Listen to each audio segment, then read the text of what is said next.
वसुदेव देवकी विवाह। आकाशवाणी तथा कंस के द्वारा देवकी की 6 संतानों की हत्या।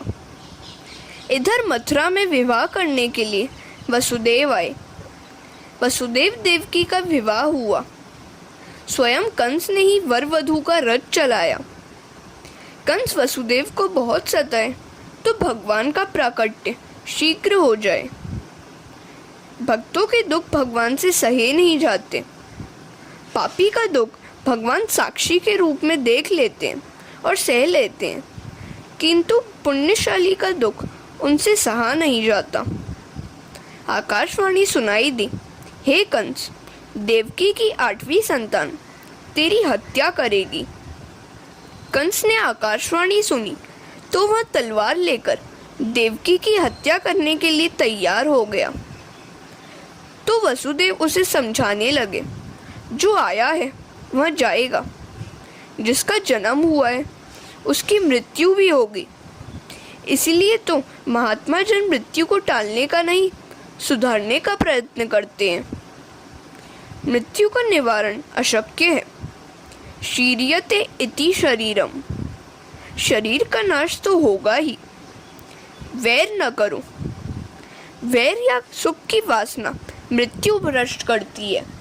वैर वासना का त्याग करके प्रभु स्मरण करता हुआ जो मरता है उसकी मृत्यु उजागर होती है। देवकी की हत्या करने से तुम अमर तो हो नहीं सकते, और देवकी तो तुम्हारी मृत्यु का कारण है नहीं। कंस ने कहा, हाँ यह तो है। तो वसुदेव कहते हैं, तो मैं देवकी की सभी संतान तुम्हारे हवाले करता रहूँगा। कंस ने भी सोचा कि यह भी ठीक है, स्त्री हत्या के पाप से तो बच जाऊंगा। उसने कहा, अच्छा मैं देवकी की हत्या नहीं करूंगा। वसुदेव शुद्ध सत्व गुण का स्वरूप है। विशुद्ध चित्त ही वसुदेव है। देवकी निष्काम बुद्धि है। इन दोनों के मिलन होने पर भगवान का जन्म होता है। वसुदेव देवकी घर आए। प्रथम बालक का जन्म हुआ।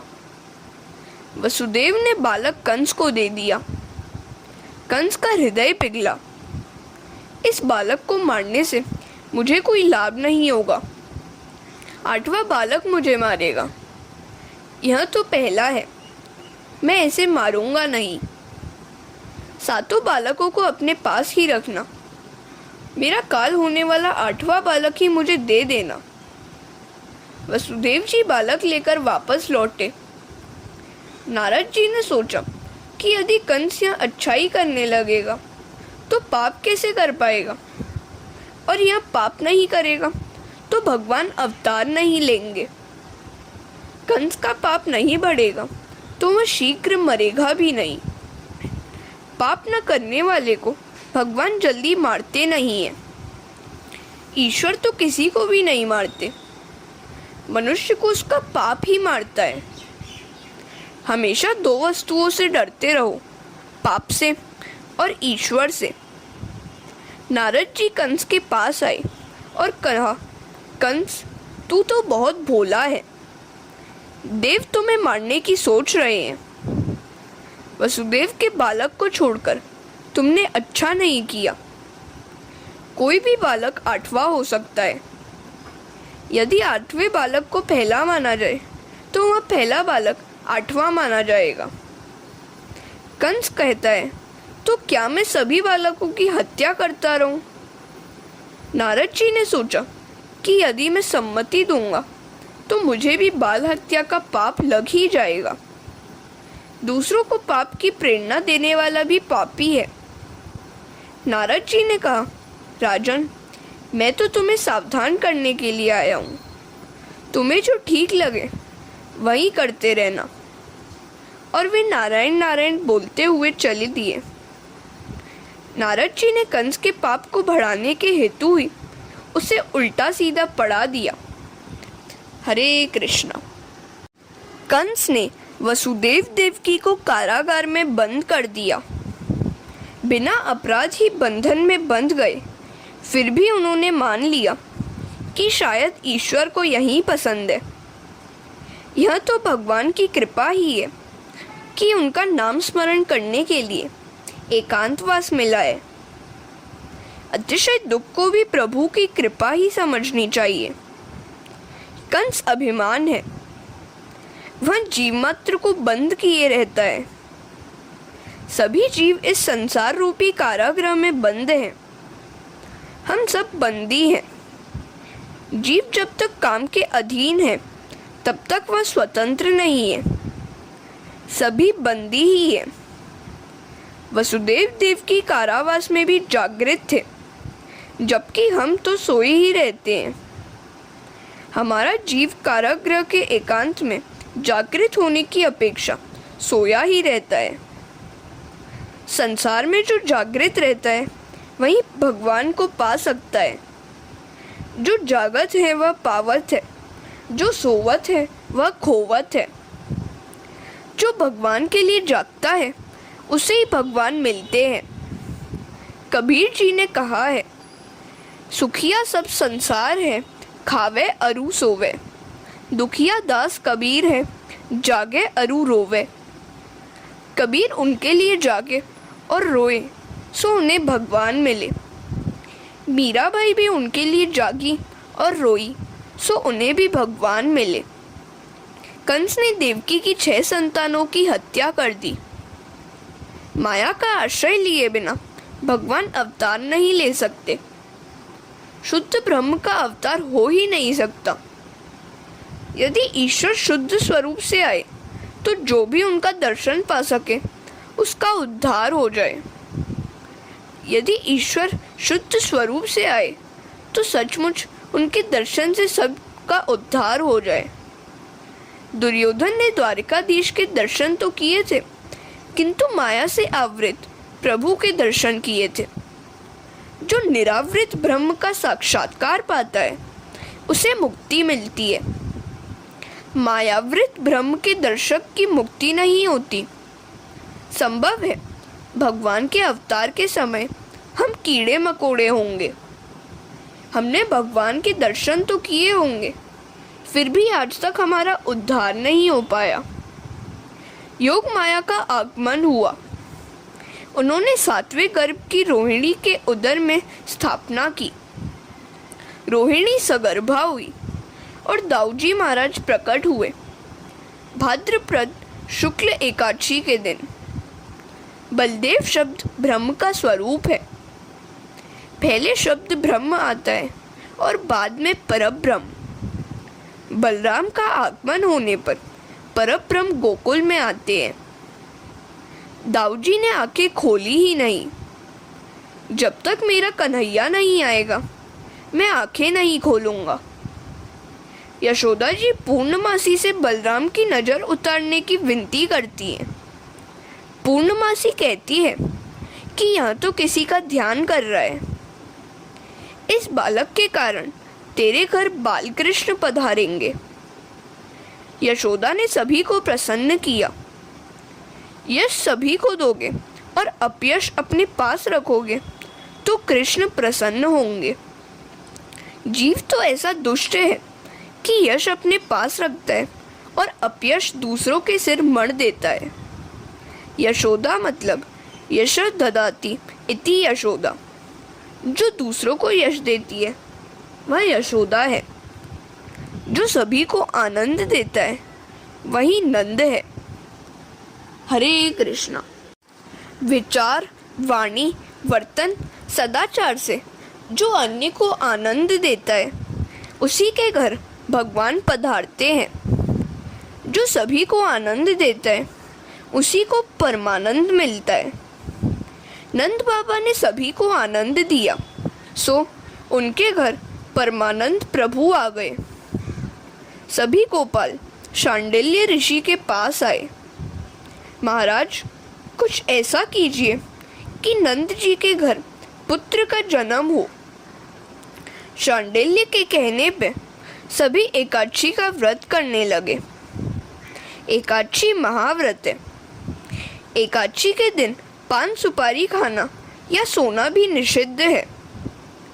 थोड़ा सा फलाहार ही किया जा सकता है। कई लोग साबूदाना आदि भरपेट खाते हैं। आलू आदि खाने पर अन्न दोष तो नहीं होता है, किंतु एकादशी व्रत का पुण्य भी नहीं मिलता है। अगले दिन क्या खाएंगे, यह सोच विचार एकादशी के दिन करने से व्रत भंग होगा। एकादशी के दिन तो भगवत स्मरण ही करना चाहिए। सभी ग्वालों की एक ही इच्छा थी कि परमात्मा प्रसन्न हो जाए और नंद बाबा के घर पुत्र जन्म हो। भाद्रपद शुक्ल एकादशी से सभी गोकुलवासी निर्जला एकादशी आदि व्रत करने लगे। सो भगवान गोकुल में पधारे। बालकों ने भी व्रत किया। सो वे कहते हैं कि हमारे व्रत के कारण ही कन्हैया आए। कन्हैया तो सबका है। नंद महोत्सव में सारा गांव आनंद में नाच रहा था। सभी को लगता है कि कन्हैया उसका है। सारे गांव ने व्रत जो किया था, सुखदेव जी वर्णन कर रहे हैं। इधर देवकी ने 8वां गर्भ धारण किया तो उधर कंस ने सेवकों को सावधान कर दिया, मेरा काल आ रहा है। सेवकों ने कहा, हम तो सदा जागते ही रहते हैं, हम चौकन्ने ही रहते हैं। बालक का जन्म होते ही आपको समाचार दे देंगे। देवगण देवकी गर्भवासी भगवान नारायण की प्रार्थना करते हैं। आप तो सच्चे स्वरूप त्रिकला बाधित है। अपने वचन सत्य करने के हेतु आप पधार रहे हैं। अनेक विद्वानों की अधोगति हमने देखी है, किंतु जो व्यक्ति आपकी लीलाओं का स्मरण और आपके नाम का जप करता है, उसकी कभी अधोगति नहीं होती। नाथ, आप कृपा करें। देवों ने देवकी को भी आश्वासन दिया। 9 मास परिपूर्ण होने को आए। मन, बुद्धि, पंच प्राण आदि की शुद्धि हुई है। इन सब की शुद्धि होने पर परमात्मा के दर्शन की आतुरता बढ़ती जाती है। ईश्वर के दर्शन बिना चैन नहीं आता। अतः जीव तड़पता है और अतिशय आतुर होता जाता है, और तभी भगवान अवतार धारण करते हैं। हरे कृष्णा। भगवान श्री कृष्ण का प्राकट्य जब परम शोभायमान और सर्वगुण संपन्न घड़ी आई, चंद्र रोहिणी नक्षत्र में आया, दिशाएं स्वच्छ हुई, आकाश निर्मल हुआ, नदी का नीर निर्मल हुआ, वन में पंछी और भंवरे गुनगुनाने लगे, शीतल सुगंधित पवित्र हवा बहने लगी, महात्माओं के मन प्रसन्न हुए, स्वर्ग में दुंदुभी बजने लगी, मुनि और देवगण आनंद से पुष्प वृष्टि करने लगे और परम पवित्र समय आ पहुंचा। श्रावण मास के कृष्ण पक्ष की अष्टमी की मध्य रात्रि का समय संपन्न हुआ और कमल नयन चतुर्भुज नारायण भगवान बालक का रूप लेकर वासुदेव देवकी के समक्ष प्रकट हुए। भगवान ने अपने श्रीहस्तों में शंख, चक्र, गदा और पद्म धारण किए हैं। चारों ओर प्रकाश बिखर गया। उनका चतुर्भुज स्वरूप यह बताता है कि उनके चरणों की शरण लेने वालों के चारों पुरुषार्थ सिद्ध करेंगे वे। जो भक्त अनन्यता से मेरी आराधना करता है, उसके धर्म, अर्थ, काम, मोक्ष अर्थात चारों पुरुषार्थ मैं सिद्ध करता हूँ और उसकी हर प्रकार से रक्षा करता हूँ। संपत्ति और संतति का सर्वनाश हो गया था, फिर भी वसुदेव देवकी दीनता पूर्वक ईश्वर की आराधना करते हैं। प्रभु ने कहा, मेरे चतुर्भुज स्वरूप का दर्शन कर लीजिए और 11 वर्ष तक मेरा ध्यान करते रहिए। मैं अवश्य आपके पास आऊँगा। भगवान का चतुर्भुज स्वरूप अदृश्य हो गया और 2 छोटे छोटे हाथों वाले बाल कन्हैया प्रकट हुए। बाल कन्हैया लाल की जय। प्रभु प्रत्यक्ष प्रकट हो जाए, फिर भी ध्यान की तो आवश्यकता बनी ही रहती है। ज्ञान दीप प्रकट होने के बाद भी एकाध इंद्रिय द्वार खुला रह जाने पर विषय रूपी पवन प्रविष्ट होकर ज्ञान दीप को बुझा देता है। इस ज्ञान मार्ग में कई बाधाएं आती रहती हैं। भक्ति मार्ग बड़ा सरल है। प्रत्येक इंद्रिय को भक्ति रस में भिगो दो, फिर विषय रूपी पवन सता नहीं पाएगा। जब 11 इंद्रियां ध्यान में एकाग्र हो जाती हैं, तब प्रभु का साक्षात्कार होता है। इसी कारण से तो गीता जी में भी 11वें अध्याय में अर्जुन को विश्व रूप के दर्शन होते हैं। प्रभु ने कहा है, मुझे गोकुल में नंद बाबा के घर छोड़ाइए। वसुदेव ने उन्हें टोकरी में बिठाया, किंतु बाहर कैसे निकला जाए? कारागृह के द्वार बंद है और बंधन भी टूटते नहीं है। किंतु जो ही टोकरी सिर पर उठाई, सारे बंधन टूट गए। मस्तक में बुद्धि है। जब बुद्धि ईश्वर का अनुभव करती है, तब संसार के सारे बंधन टूट जाते हैं। जो भगवान को अपने मस्तक पर विराजमान करता है, उनके लिए कारागार के तो क्या, मोक्ष के द्वार भी खुल जाते हैं। हाथ पांव की बेड़ियां टूट जाती हैं। नदी की बाढ़ भी थम जाती है। जिसके सिर पर भगवान है, उसे मार्ग में विघ्न बाधा नहीं सता सकते। मात्र घर में आने से नहीं, मन में भगवान के आने पर ही बंधन टूट जाते हैं। जो व्यक्ति वसुदेव की भांति श्री कृष्ण को अपने मस्तक पर विराजमान करता है, उसके सभी बंधन टूट जाते हैं। कारागृह के सांसारिक मोह के बंधन टूट जाते हैं, द्वार खुल जाते हैं। अन्यथा यह सारा संसार मोह रूप कारागृह में ही सोया हुआ है। वसुदेव जी कारागृह में से बाहर आए। दाऊ जी दौड़ते हुए आए। शेषनाग के रूप में बालकृष्ण पर छत्र धारण किया। यमुना जी को अत्यंत आनंद हुआ। दर्शन की तृप्ति भी पा रही थी। मेरे प्राणनाथ से मिलना है। यमुना में जल भर गया। प्रभु ने लीला की। टोकरी में से अपने पाँव बाहर की ओर बढ़ा दिया। यमुना जी ने चरण स्पर्श किया और कमल भेंट किया। प्रथम दर्शन और मिलन का आनंद यमुना जी को दिया गया। धीरे धीरे पानी कम हो गया। हरे कृष्णा।